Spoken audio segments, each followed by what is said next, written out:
Hey, and welcome back to the Passable Parent channel. I'm Morgan, a pediatric nurse and a mom of 3 specializing in early childhood development. Today, I'm going to talk to you about how you can train your 4-year-old to ride a bike, a regular bike, no more training wheels.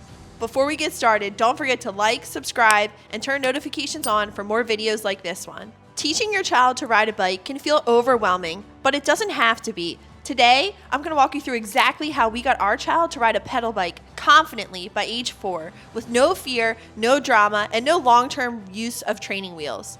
This is the complete method that worked for us, starting with a balance bike at age 2, a training wheel phase, which was very short, a parent-assisted bike attachment, and finally, riding solo on 2 wheels. Let's dive into the step-by-step process that will get your toddler cruising. Step 1 is to start with a balance bike. Usually between ages 2 and 3, I like to start closer to age 2.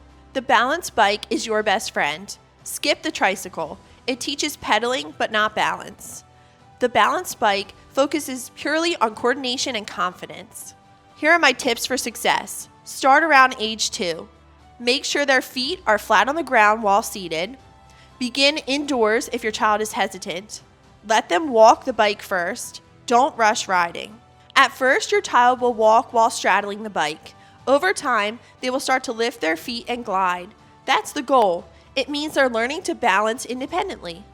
I also have a bonus tip for you. Another tip I have for you is to bring the balance bike everywhere. Parks, walks, indoors. The more practice they have, the sooner they'll be ready to transition. Step 2 is a brief training wheel introduction. Once your child is balancing properly and showing interest in real bikes, you can try a small pedal bike with training wheels, but this is just a temporary tool. So why training wheels for a short time? To introduce pedaling, not balance. Pedaling is its own skill, and your child will need a few sessions to coordinate their feet. Training wheel tips. Loosen them slightly to allow tipping. Practice on flat sidewalks or long driveways. Let them learn braking and steering with confidence. Some kids master pedaling in a day, others need a week or 2. Once they can start, pedal, and stop confidently, it's time to level up. Step 3, use a tow-behind bike or a parent attachment. This next step helps build our child's confidence faster than anything. The bike attachment that attached to the back of our adult bikes really helped his confidence. I'll link the one that we use below, but there are many options. It works because it helps teach pedaling rhythm, it builds leg endurance, it builds confidence through success, it lets them feel speed safely. We did family rides, short, fun loops around the block. Our child felt like a real biker, pedaling with us and staying in sync. It turned pedaling from a chore into a game. If your child is nervous about trying a pedal bike solo, this step bridges the gap beautifully. It conditions their legs and teaches smooth pedaling and gives them a safe space to practice with you. Step 4 is to ditch those training wheels. It's solo riding time. Okay, it's time. You've built balance with a balance bike, you've practiced pedaling with training wheels, and you've reinforced all this using the tow-behind bike. You're ready to remove the training wheels. Set up for success. You're going to want to choose a big flat area, a park, a field, a tennis court, or a school blacktop. You want to slightly lower the seat so their feet will touch the ground. You're going to want to inflate those tires fully to make the riding smoother. And you're going to want to encourage them without hovering. Encourage without hovering. The method we used was that we didn't hold on to the seat. We held on to his shirt or ran beside him. That way he learned to steer and balance without relying on our hand to correct him. Tips I have for you are to start on a gentle downhill. Use verbal cues, pedal, steer, feet up, praise their small progress, even if they just glide 10 feet. Most kids can ride up to 15 feet on day 1, but stopping and turning takes a few days. Let them fall on grass, get back up, and encourage them. It's how they learn. Step 5, practice makes progress.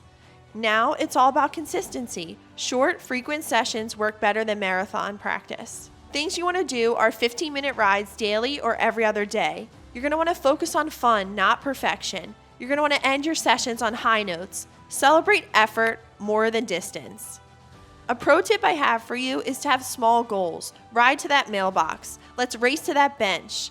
Turning and starting on their own takes time, but it will come.